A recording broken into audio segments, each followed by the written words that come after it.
Luto tayo ng pininyang manok.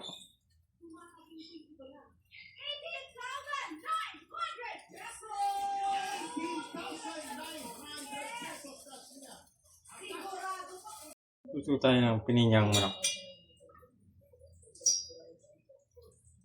Bakasyon natin sa Pilipinas, pero magluluto tayo. Tigalaba, tapos tigaluto pa. Magreklamo ka ba? Wala. Wala ka magreklamo ka.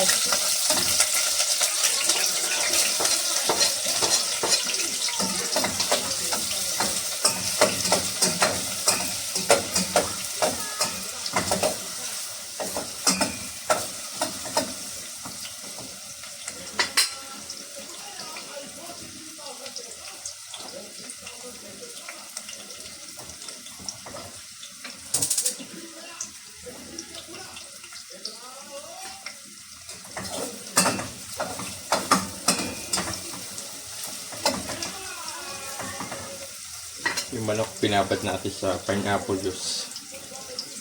Mas kumapit yung lasa.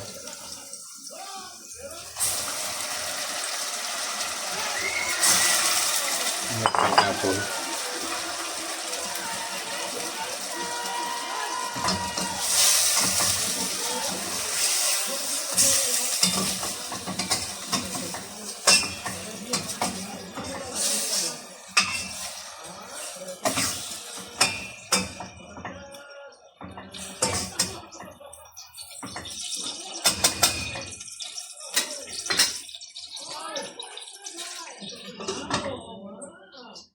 Ganito trabaho natin pag tayo nagbabakasyon sa Pilipinas, mga OFW.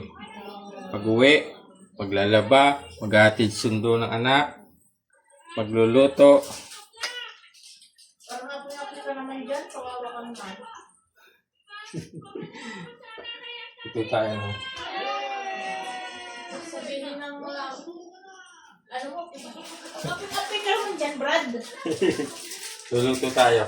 Pininyang manok. Ginawa kang alila.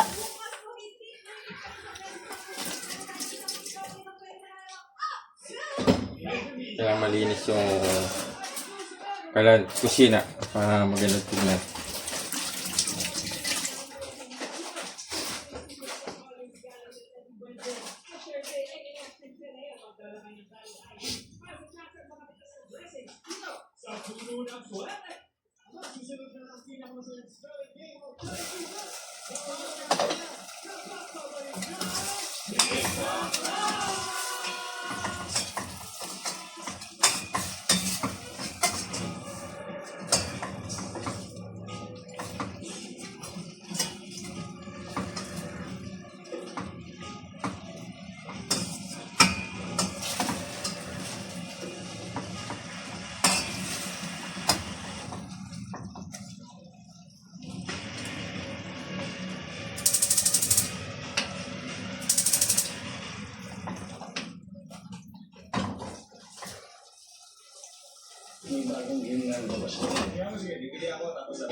Kaya natin maluto yung manok bago ilagay yung masaw. Hindi na natin paminta para mas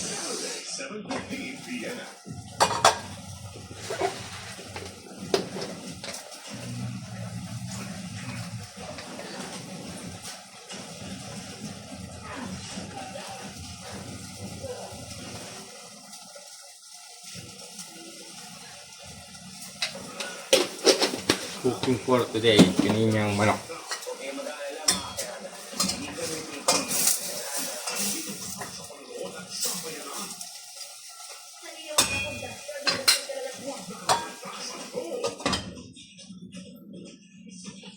Tignan natin yung patatas.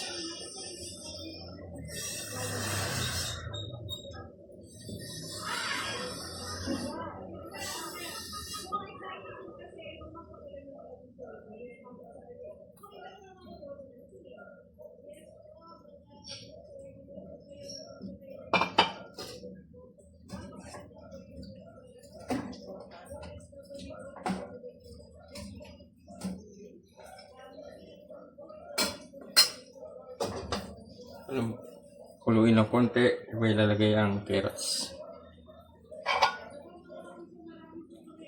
Pero mga loads, depende sa'yo pagluluto mo kung anong gusto mong luto.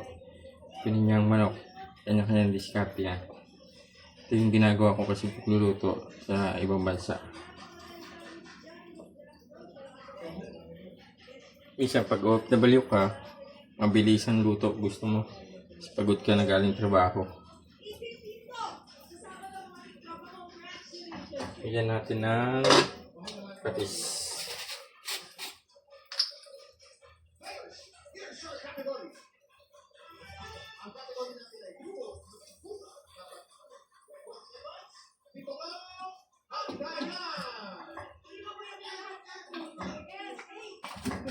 Pag medyo malambot na yung pag medyo umano na yung patatas, saka ilagay yung carrots. Yung carrots, mas maganda, hindi masyadong luto. Parang Ayusin half-cook mo lang. yung sinasabi mo makakalimutan ko yung pangalan mo ha. Bago hindi ko makalimutan yan. Abi, joke pa din? Video lang. Sabi,